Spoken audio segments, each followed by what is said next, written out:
Hello everyone, আসসালামু আলাইকুম। আজকে তোমাদের সাথে শেয়ার করব বট রান্নার রেসিপি। তো আমার ভিডিওটি দেখতে থাকো। প্রথমে আমি সরিষার তেল নিয়েছি 3 স্পুন, আর এখন দিয়ে দিচ্ছি দারুচিনি, এলাচ। দারুচিনি দিয়েছি 3 পিস, এলাচ দিয়েছি 3 পিস, সাথে আমি 5-6টি গোলমরিচ দিয়ে দিয়েছি। তবে তেলটাকে আমি গরম করে নিয়েছি। আমি কিন্তু এখানে সরিষার তেল ইউজ করেছি।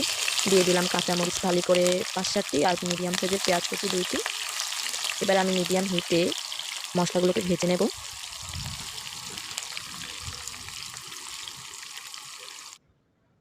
তো কিছুক্ষণ ভাজার পর এখন দিয়ে দিলাম 2 স্পুন রসুন বাটা।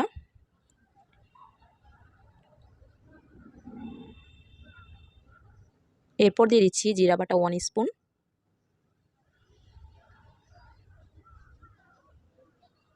আবারও দিয়ে দিলাম 1 স্পুন জিরা বাটা। এখন একটু পেঁচালা দিয়ে মিশিয়ে নিচ্ছি, মশলাটাকে ভালো করে ভেজে নিচ্ছি।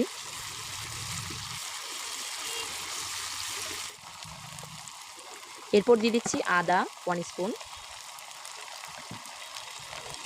এখন অনবরত ভেজে নেব মশলাটাকে।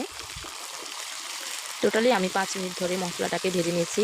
মশলা স্টেপ বাই স্টেপ দেওয়ার সাথে সাথে মশলাটা এখন আমার প্রপারলি ভাজা হয়ে গেছে। তো এখন আমি সামান্য পরিমাণে পানি ইউজ করলাম।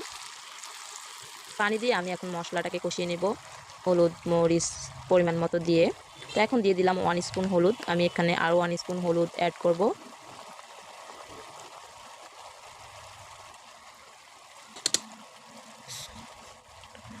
দিয়ে দিলাম মরিচ 1 স্পুন আর লবণ স্বাদ মতো। সরি, আমি এখানে হলুদ 1 স্পুনই ব্যবহার করেছি। আমি এখানে ঝালের পরিমাপটা একদম কমিয়ে দিলাম, যেহেতু আমি অনেকগুলো কাঁচামরিচ ব্যবহার করেছি। তো মশলাটাকে আমি 5-7 মিনিটের মতো কষিয়ে নিয়েছি একদম অল্প আঁচে। আর মশলা কষানোর সময় অল্প আঁচেই কষাতে হয়, এটা আমরা কম বেশি সবাই জানি। তো এখন আমি বটগুলো দিয়ে দিচ্ছি। আমি এখানে 1 কেজি চাইতে একটু কম হবে বট নিয়েছি। আর বট খেতে কিন্তু আমার পার্সোনালি ভীষণ ভালো লাগে। কে পছন্দ করেন আমি জানি না। এখন মশলার সাথে অনবরত বটটাকে মিশিয়ে নিলাম। তবে এই বটে কিন্তু গরম পানি ইউজ করতে হবে, না হলে কিন্তু বট খুবই তাড়াতাড়ি সিদ্ধ হয় না। তো এখন আমি একটু অল্প আঁচে বটটাকে কষিয়ে নেব। আমি বটটার থেকে গায়ে পানি বের হয়ে আসছে। 5-7 মিনিটের মতো আমি বটটাকে কষিয়ে নিয়েছি। তো এরপর আমি এটাকে ঢাকনা দিয়ে ঢেকে রেখে দেবো আরও 10 মিনিটের জন্য।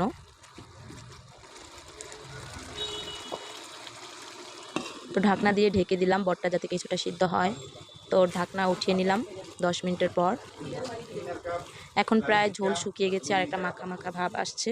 তবে আমি কিন্তু বটে একদম হলুদ মরিচ কম ব্যবহার করেছি। তবে আপনাদের যদি বেশি মনে হয় মানে টেস্টের ক্ষেত্রে, তাহলে সেক্ষেত্রে বাড়িয়ে দেবেন। তো এখন আমি দিয়ে দিচ্ছি বটে গরম পানি। আমি এখানে আমার পরিমাপ মতো পানি দিয়েছি, যেহেতু আমার বটের পরিমাপ কম সেহেতু আমি পানি বেশি ইউজ করি না। আর আমি এখানে গরম পানি। তো এই পর্যায়ে আমি ঢাকনা দিয়ে ঢেকে দেবো অনবরত 30 মিনিটের জন্য। 20 মিনিট পর আমি উঠালাম ঢাকনাটাকে। উঠানোর পর আমার যে বটের ঝোলটা কিন্তু একদম প্রায় শুকিয়ে এসেছে। এখন আমি আরও কিছুক্ষণ একটু রান্না করে নেব 5-7 মিনিটের মতো, যেহেতু আমি এখানে এত ঝোল রাখবো না। তো ফাইনালি আমার বট রান্নাটা হয়ে গেছে। আমি এখানে সবশেষে জিরা টালা দিয়ে দেব। তো তোমরা কি বট পছন্দ করো কি না আমাকে কমেন্ট সেকশানে কমেন্ট করে জানাবে। টোটালি আমার বট রান্না করতে কিন্তু 30-35 মিনিটের মতো লেগেছিল। তো আমার নিত্য নতুন রেসিপি পেতে প্লিজ আমার চ্যানেলটিকে সাবস্ক্রাইব করে আমার পাশে থাকবে। আর সবাই প্লিজ কেউ স্প্যাম কমেন্ট করবে না, ফুল ভিডিও ওয়াচ করে কমেন্ট করবে। তো সবাই ভালো থাকবে, সুস্থ থাকবে। আল্লাহ হাফেজ।